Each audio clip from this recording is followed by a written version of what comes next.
Hello class 12, this is your chemistry class. So let's continue the class with this chapter.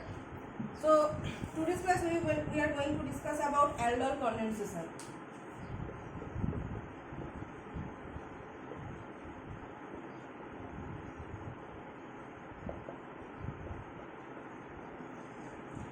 So aldol condensation happens in aldehydes, both in aldehydes and ketones, in presence of some dilute alkali. So here reagent is dilute alkali.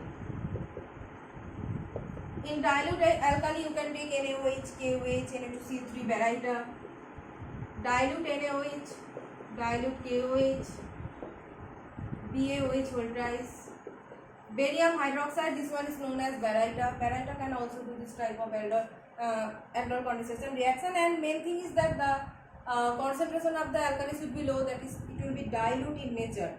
And the second thing is that the aldehyde or ketone must contain alpha hydrogen atom. The condition is that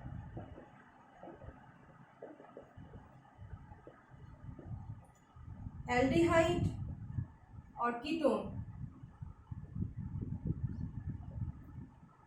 must contain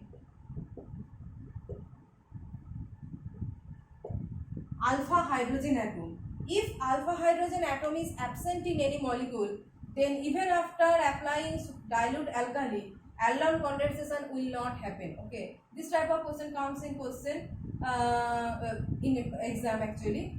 That is, you have to identify which molecule will undergo aldol condensation reaction and which one will not. So you have to identify the molecules where alpha hydrogen atom is present and where not. So those molecules where there is no alpha hydrogen atom, they will not undergo any aldol condensation reaction. So that is the thing here. This is important, the condition in aldol condensation. Next thing is that what is the mechanism and how the product is formed. So two molecules of any aldehyde or two molecules of any ketone react to give aldol condensation product.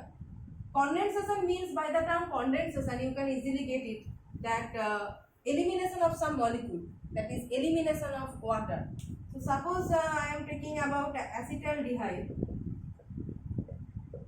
simplest aldehyde, acetaldehyde. So you cannot consider formaldehyde, right?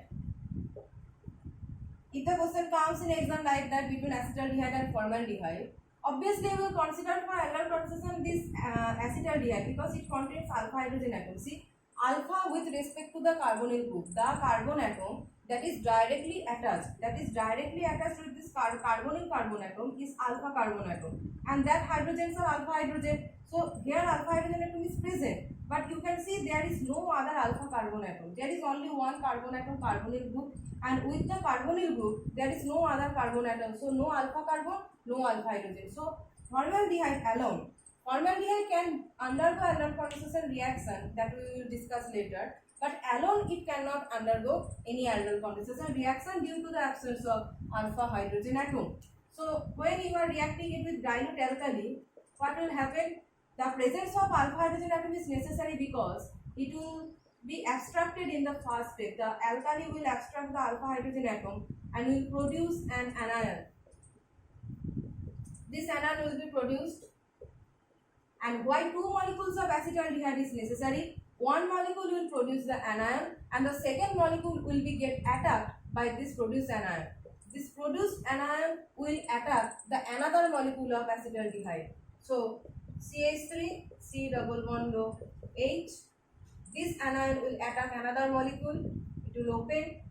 So CH3, C H O H, CH2, C double bond O H.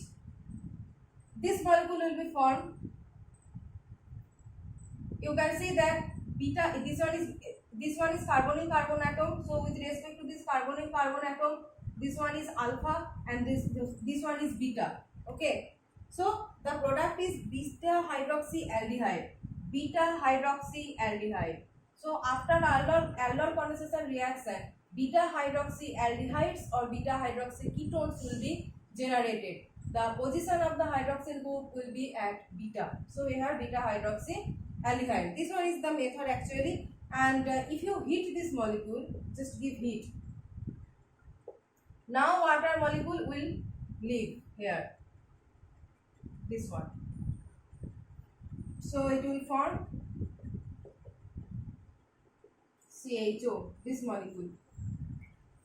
So that is aldol condensation reaction. That is aldol condensation reaction.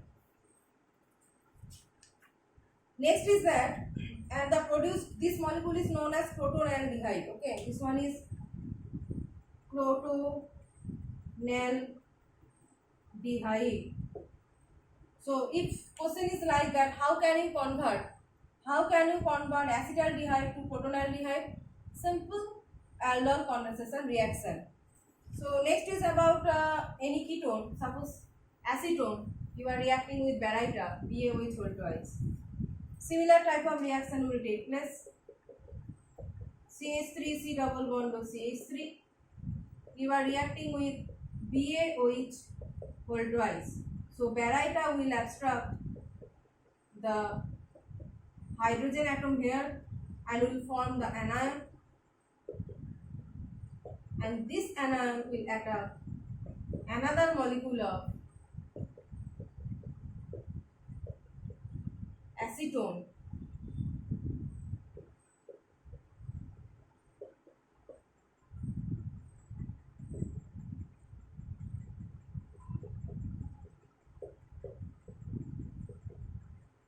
So this one is alpha, this one is alpha, this one is beta. So beta hydroxy, this one is ketone.